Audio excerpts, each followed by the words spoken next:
Hello, Laziali all over the world. Welcome to another episode of Lazio Lounge. Plenty of things to talk about because Saturday Lazio have beaten Salernitana away, and tomorrow, Tuesday, 5:30, terrible timing.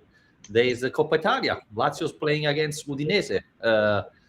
We're going to talk about transfer market. Obviously, we're going to talk about Salernitana, Milinkovic Savic performance, Ciro Immobile performance. We're going to look to the Coppa Italia match. What's the plan for Lazio? And you know it already, unfortunately, who's joining me. Hello, Alasdair McKenzie. How are you? Hello. You sound delighted as always to have As me. always, yep. Good morning, Hardos. I think it's pronounced Hardos. Don't know where you are, but if it's morning for you, then good morning. And good morning for everybody joining us. Alasdair, shall we start from Salernitana-Lazio and then move forward to transfer market and Coppa Italia? Sure, yeah. I see you've put this up as Salernitana-Lazio 3-0 a clean sheet because that is a remarkable thing in itself. I mean, I think it was almost it was almost a training game. We almost have to put an asterisk beside this match because not only was it against Salernitana, but it was against the Salernitana team that's missing quite a lot of players as well.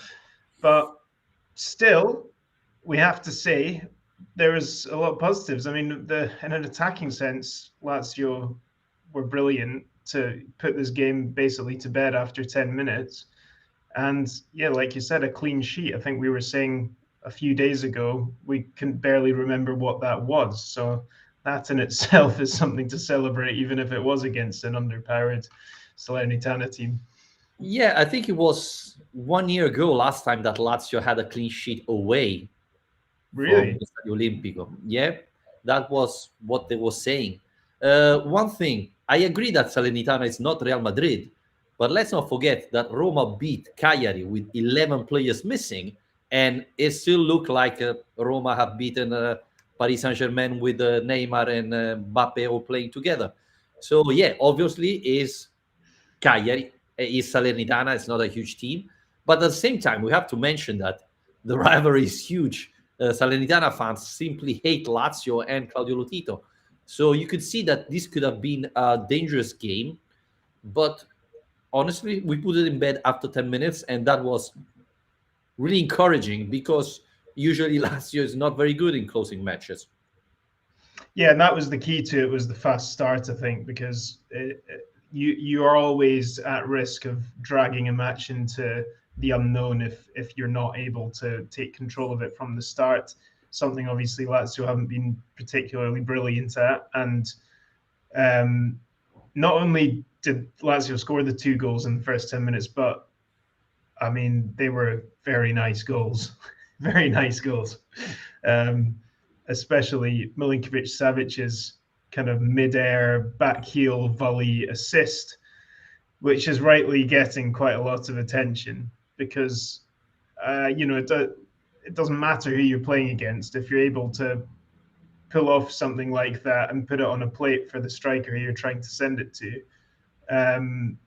You just have to applaud that kind of quality. I mean, he was enjoying himself, I think, yesterday or on Saturday, Milinkovic Savic. And it was good to see, the big players stepping up when you need them to and getting 3 points that are going to be important. Definitely. I thought he tried the same thing even in the second half, only that Ciro Immobile didn't believe it and didn't go forward in the box. It could have been nice to do a hat trick with those 2 assists, right? Well, it's quite funny. They had him at the halftime interview, and he said kind of, just as well Ciro actually scored it because it was a nice setup, and it makes you realize how small the margins are, I guess, between people celebrating this incredible piece of skill because it's an assist, or it just kind of being forgotten about because Ciro failed to finish it. Because if it doesn't become an assist, it doesn't get the same amount of attention, regardless of it being the same piece of skill. But yeah, Ciro, 2 more goals for Ciro. 140 in Serie A now since joining Lazio. I mean, that is an extraordinary tally. I've got another stat. I'll bring it out very soon. Quick off the mark. Since he arrived at Lazio before the 16-17 season, he's scored exactly the same amount of goals as Cristiano Ronaldo Yep. now. I saw that stat. And there's only 2 players who've scored more than him.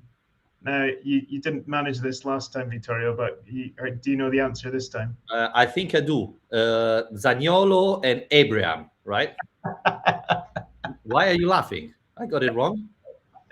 Okay. Oh. Okay. Yes. Okay. I know. I don't even want to correct you now. You get a response.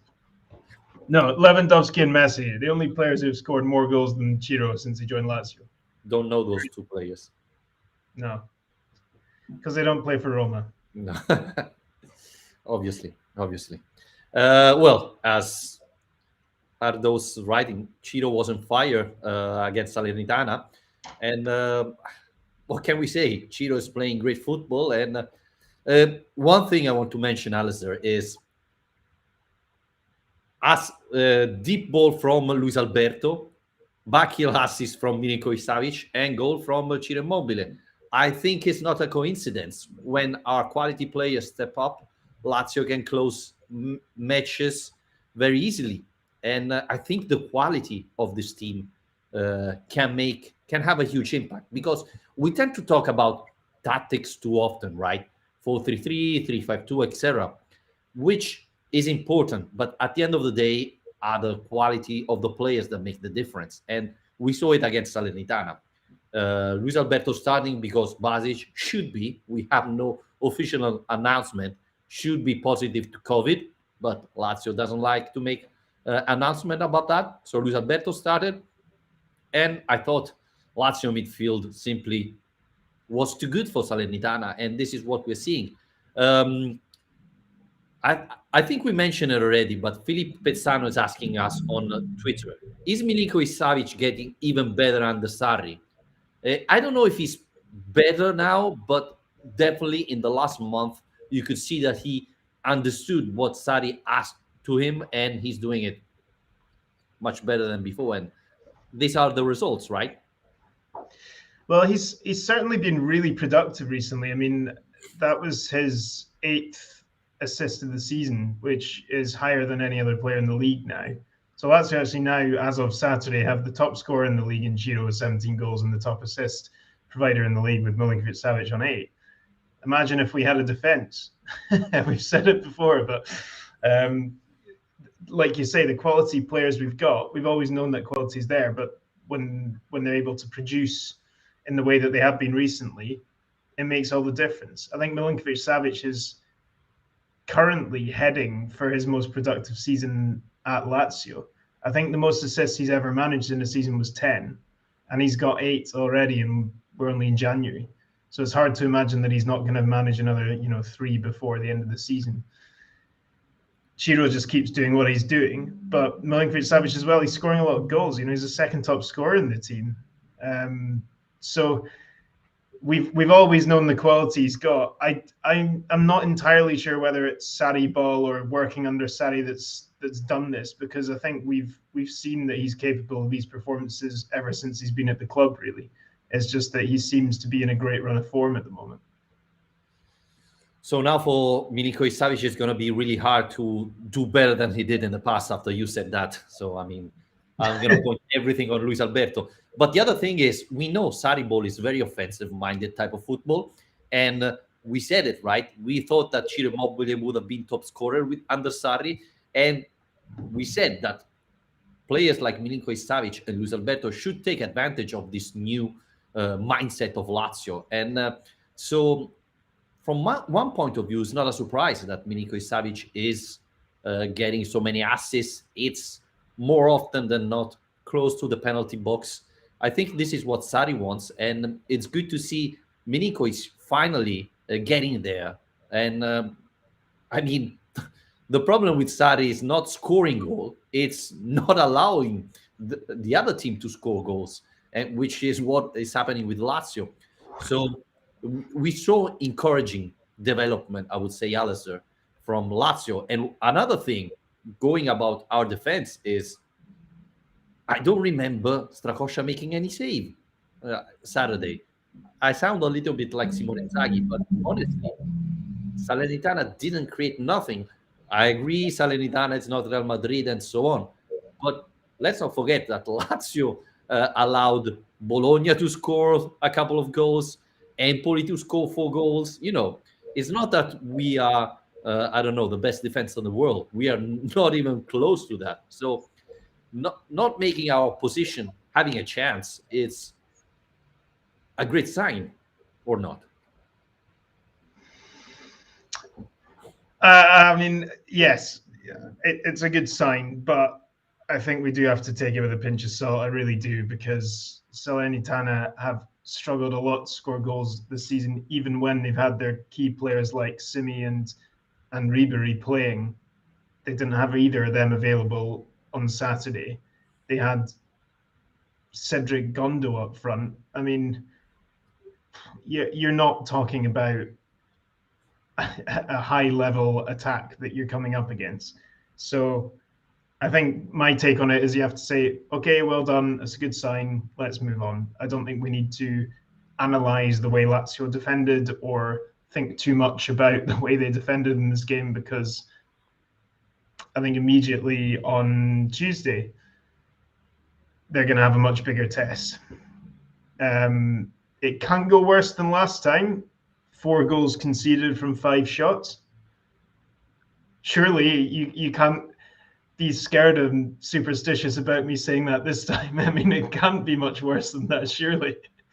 But already, coming up against players like Deulofeu and Beto, that's light years ahead of what they face on Saturday. Yes. Before moving to the Coppa Italia, there are a lot of question marks. What's your take on the substitution? Because I was hoping to see Raul Moro and Luca Romero coming in, and instead Luca Romero came in, and I thought he had a great match. But with him, Denis Vavro played. What a surprise! What's your take on this? I was flabbergasted. I was completely astonished. I couldn't believe that he was being brought on. Because it's, as much as anything else, I think I retweeted Stephen, who said that it was his first game, I think, for a year, but I can't remember exactly, but anyway, a long, long time. But it just seems so random, the timing of it, because we're in the middle of the January transfer window, when all we're really talking about is trying to find Vavro a new club, or trying to get him out in order to help this liquidity index problem. And then all of a sudden, there he is. And there have been plenty of opportunities this season to give Vavro game time. And obviously, this game was put to bed by then, so there was very little risk by bringing him on. But I just found it a bit bizarre. What does it mean? Is this just Lazio or Sarri trying to remind potential clubs of his existence, so that they might be like, oh, he played quite well in that 5 minutes against Salernitana. Let's offer 15 million euros for him. I don't know what the point was. Yeah, that's my question. Is it a sign that Vavro is not for sale, or it's just because, again, you can say, well, he wanted to bring on someone. You had Floriani or Bertini coming from the Primavera. As you said, the match was over. You could give those youngsters a chance.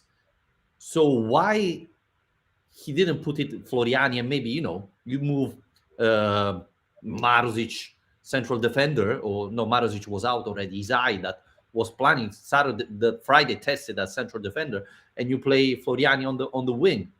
I don't know. I'm a little bit surprised, because after the match, even Sarri spoke well. Can we say that word about Vavro? So I'm a little bit surprised. It's like, come on, since you never tried, and now you're saying, well, he's improved, he's giving everything. Do I have to understand that you think Vavro is not on the market and he can be, our new signing for the winter transfer. Hey guys, this is our new central defender, Dennis Vavro. Well,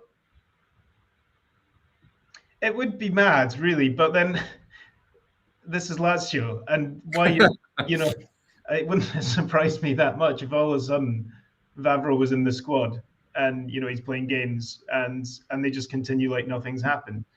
But I think we both found it a bit strange all along, because it's quite easy to throw Vavro and Murici into the same bracket and say, oh, look at these signings that Tari's made, what a waste of money and what disaster they've been. But Vavro hasn't been the same case as Murici at all, because he's not been given nearly the same amount of game time. And if you consider that the main issue that we had with Vavro to begin with was that he came in from playing in a back four, was thrown into a back three, played on the right-hand side of it more often than not, where he was kind of exposed for his lack of pace and not being particularly strong on the ball. But now he is able to play in a back four again. We did ask the question in the summer, will this mean Vavro has more of a chance of getting back in the team? And he's still not in the team. So Vavro's basically not really been given much of a chance. It's not been the same as Murici, who's had, 40-something games, albeit a lot of them off the bench, not many minutes, but he's had a lot of opportunities to make something happen that he's not taken, whereas Vavro hasn't really had those opportunities.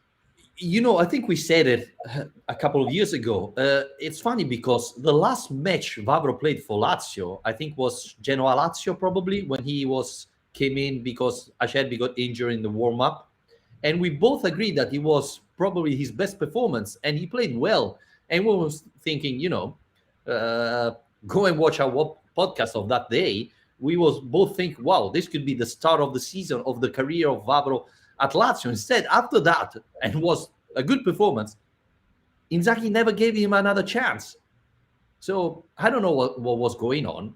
But yeah, I agree with you. He didn't have a chance. And now people say, Vavro is awful, etc. I'm not sure he's awful. I think he didn't have a chance.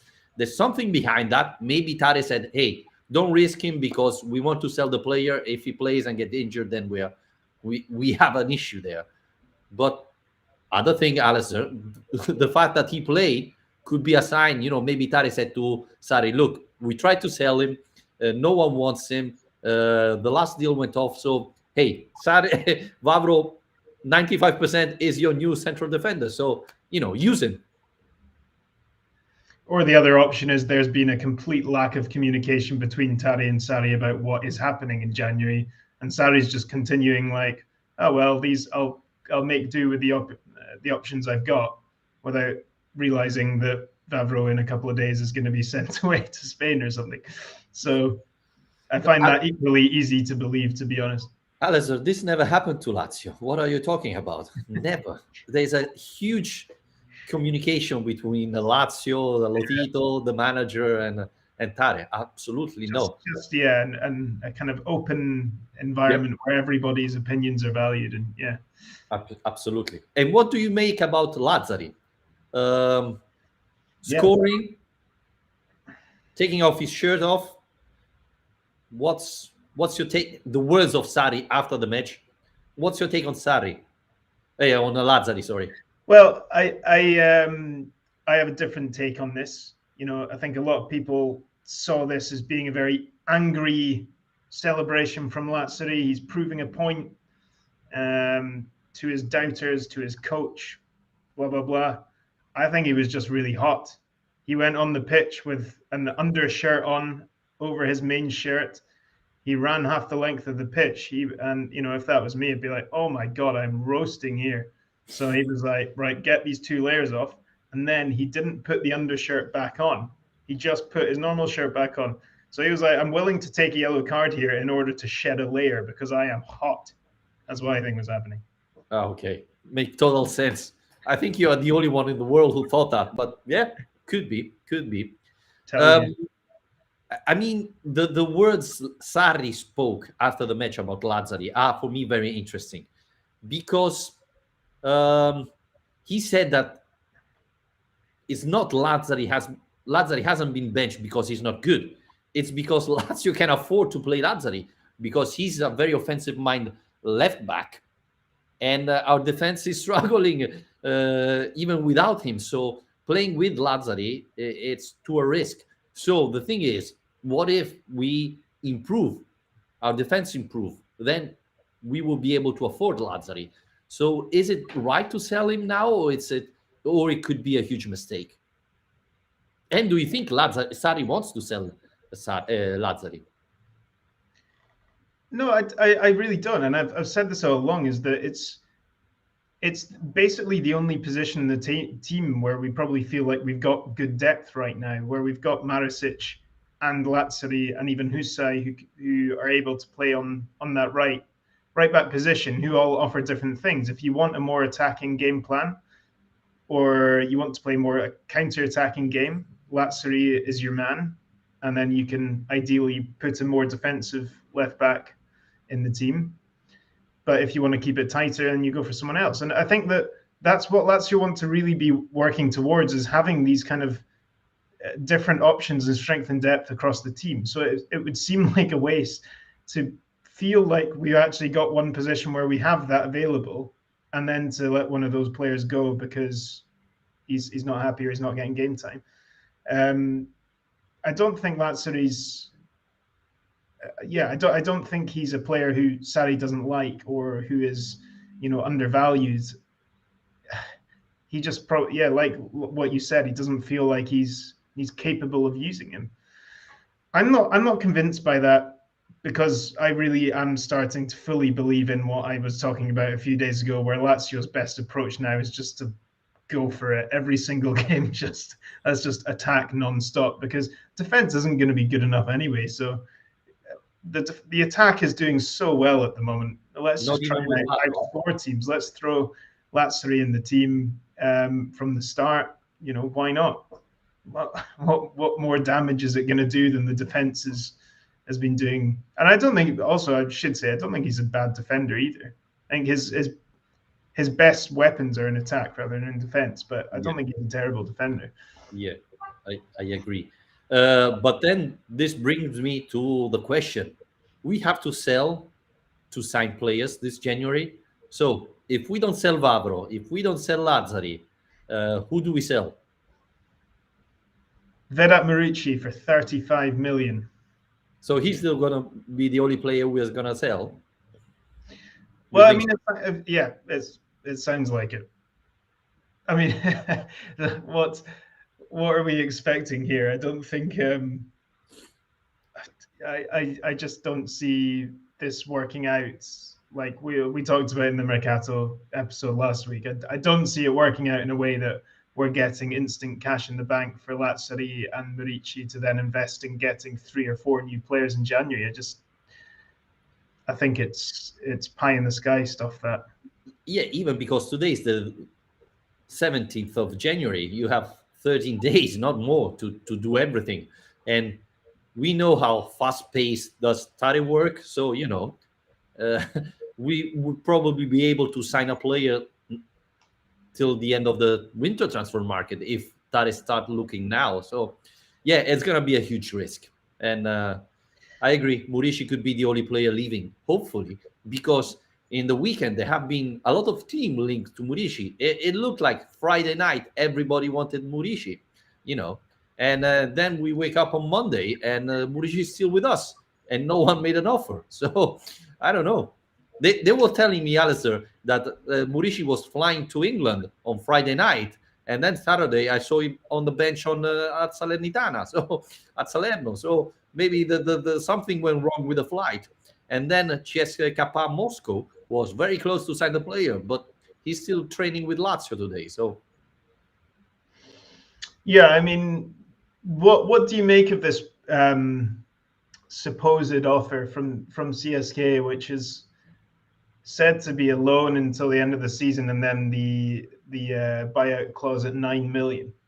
So obviously that would mean Lazio, losing half of the money they spent within 2 years. But at this stage, is that something you still think is a decent offer? well, it looks like Lazio understood that they won't get the money back, so they want something around 10 million euros. Now they have to see if someone offer that. Rumors have been that Moscow offered 8 plus 2, 9+1, Leeds something else. Until I see something official, I don't trust anybody. So I think that's going to be the goal for Lazio: sell Murici and maybe sign someone in replacement. But I think it's going to be really complicated. Lapadula's name Oh no, appearing. Thoughts? no, I'm not happy about that. I mean, if it's 6 month loan, then I can understand it. But if we sign the player, we have to buy it. Then it's going to be another issue again because he's going to maybe play a couple of matches in this 6 month, and then he's going to be out of the squad, and you will have to place even Lapadula, which would be just another player to add to the list. So I think if it's a loan, simple loan, then yeah, I can understand that. Otherwise, it's going to be a problem. Yeah, I think that kind of thing has to be a short-term fix, especially because he's just been playing in Serie B as well. So I don't think he's a terrible player, Lapadula. Just yeah, I agree. I don't think he's the long-term solution to that. He's also 31, so Well, exactly. Yeah. yeah. Johnny is still with the squad. It looks like he had a couple of offers from the Spain, but still no news about it. So he's still with us. He's in the list. He had been added to the list as Escalante was removed. Yeah, but he still haven't been called, and this is the third match I think, and still haven't been called. So this is a terrible sign for us. Alasdair, before we wrap it up, let's talk about a little bit about Coppa Italia. Lazio Udinese tomorrow 5:30, awful time.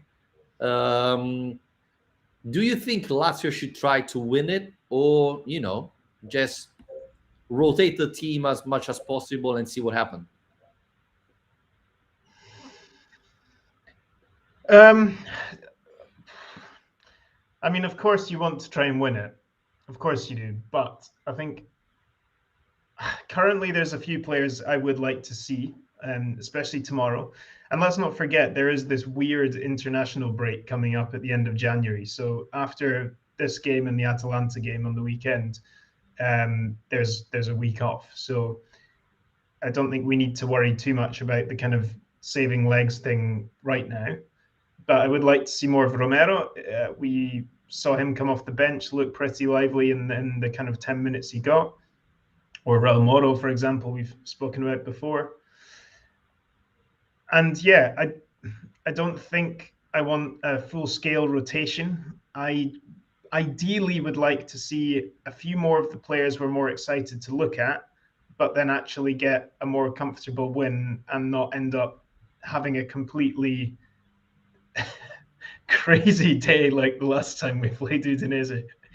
I mean, I'm happy to have that kind of game, but win it 5-4 instead of losing or drawing 4-4 again. But Udinese, they're also, or at least yesterday against Juventus, Saturday against Juventus, also missing loads of players at the moment with COVID.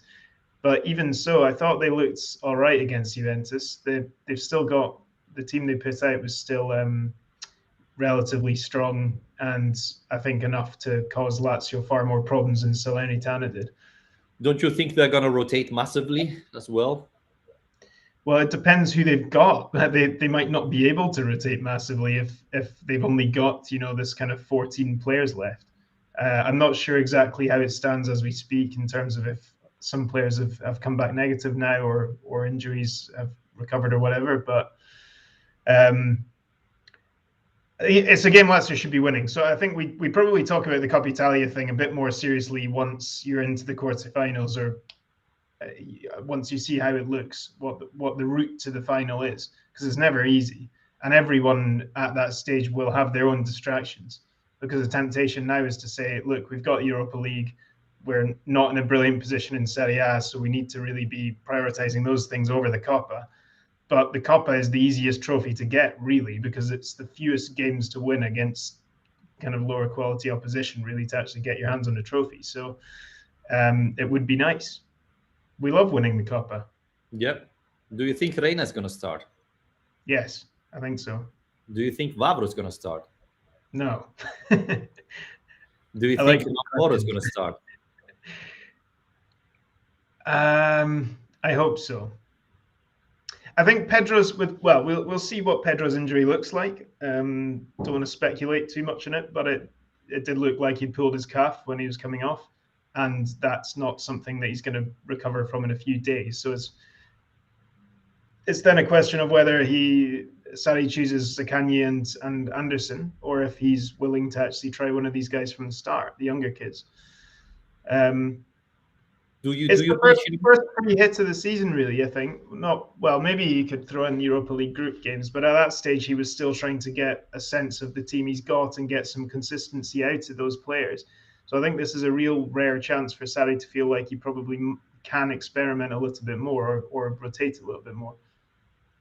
Do you think Ciro Immobile will start? Yeah, he always starts. Okay. I thought it was the right occasion to maybe bench him a little bit, play Felipe Anderson central forward, and because I don't think Murici will have a chance, and Raul Moro on one side, Zaccagni on the other one. Well, who knows? Maybe Murici will have a chance now. The Dennis Vavro thing has thrown everything out the window. It means that now we have no idea what's going to happen. Maybe Vavro centre back, Murici up front. Vavro will put in the game of his life. Murici will score a hat trick, and suddenly the offers will start pouring in. It'll be brilliant. And then you wake up.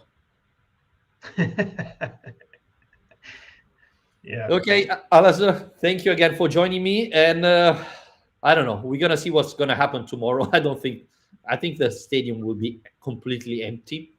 We know that unfortunately only 5,000 people will be able to join. I don't think we were gonna reach that. No. Because 5:30 on Tuesday in Rome, it's unbelievable. But who knows? And they're asking between 25 and 45 euros a ticket, I think, as well. Yeah. I thought they should have kept the Curva Nord open. Instead, they're doing only Tevere and Montemario, which is quite surprising. I think Roma did the same yesterday, right? Yeah, Montemario and Tribuna Tevere, yeah. So I think maybe it's something that have been decided above them.